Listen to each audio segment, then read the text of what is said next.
Right, back to the old Beaver Table Saw. Not really much to show this time around. Sanded down the base, getting it ready for paint. You've seen somebody sand before.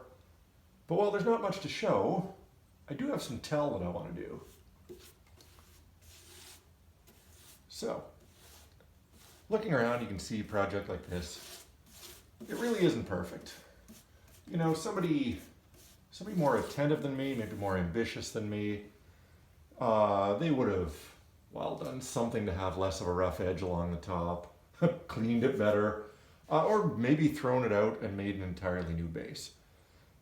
But lately, I've been asking myself, how good does it really need to be? And that's not to say that I want to make junk. You know, we can certainly make nice things, but is there such a thing as too nice? You know, can we maybe have something that, you know, we complete and it's so nice we're scared to use it? Or worse, it's so nice in our heads, you know, our ambition is such that we're scared to even work on it, you know, and it never comes into existence in the first place. Now, I grew up watching, well, maybe too much Discovery Channel. And you see a guy like Jesse James building motorcycles week in, week out. Immensely talented man. The fabrication skills that he has are just, well, certainly, you know, you may be able to name better fabricators, but you're not going to be naming me among them. You know, you see him there using equipment that's tens of thousands of dollars and maybe 100 years old and completely irreplaceable, and skills that, you know, he's taken a lifetime to accumulate that kind of skill, which is absolutely fantastic for him. But for the longest time, that notion left me crippled, thinking that, well, if I can't compete, why even try? And, you know, every special you'd see on TV where people are making stuff, it really just reinforces that they're good, and, well, at least as it stands, I am not. And it really kept me from going out and doing things, or going out and trying new things. And, you know, I'm sure I wasn't alone in that.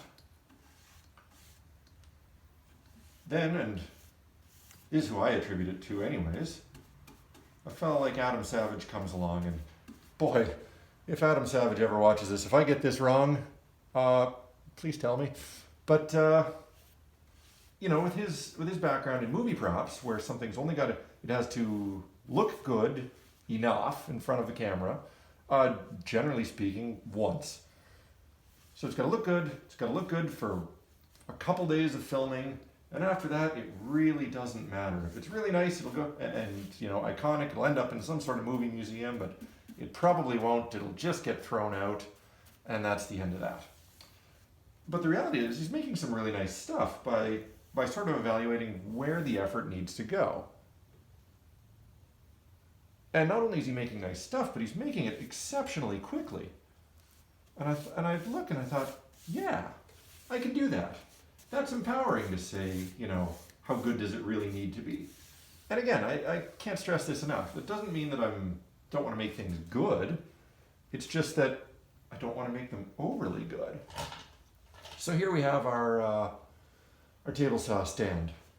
Rather than make a new one, rather than make it absolutely perfect, who cares? Its job is to hold the table saw off the ground. I want it to look nice enough. This chipped, gnarled edge here is actually going to be getting a steel cap on it as a part of a steel base I'm going to weld up. So you'll never see this edge. Doesn't matter to me, whatever. The rest of this base, I sanded down the paint, basically just roughed it up for a fresh coat. It was kind of a bluey color. Now it's kind of a browny color. It's decent paint, gets good coverage. Maybe I should get, you know, these recessed nails dabbed in a little better.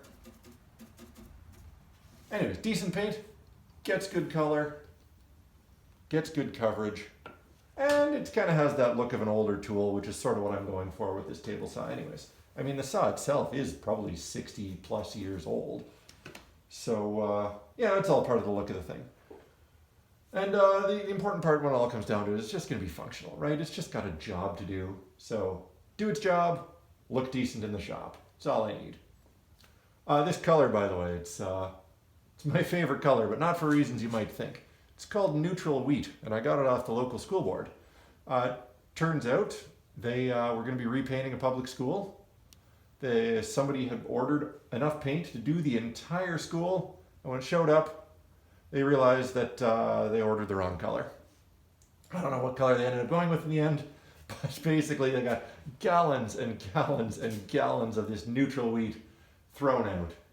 And far be it from me to pass up a free and useful thing. So I kind of swooped in, took all of it. I've got racks and racks of this stuff down in my basement. And now whenever I need kind of a neutral-ish color, neutral wheat's the color for me. I've got obviously this painted up in it. My home office is painted neutral wheat. I've got some other, we'll call it unimportant furniture, some stuff to help out with our dogs and whatever. It's neutral wheat. Honestly, if the rust on my car gets any worse, I'll probably refinish it and then just brush it in neutral wheat because, hey, why not? The paint that's free is the paint for me. So anyways, there you have it. Neutral wheat and why good enough is good enough.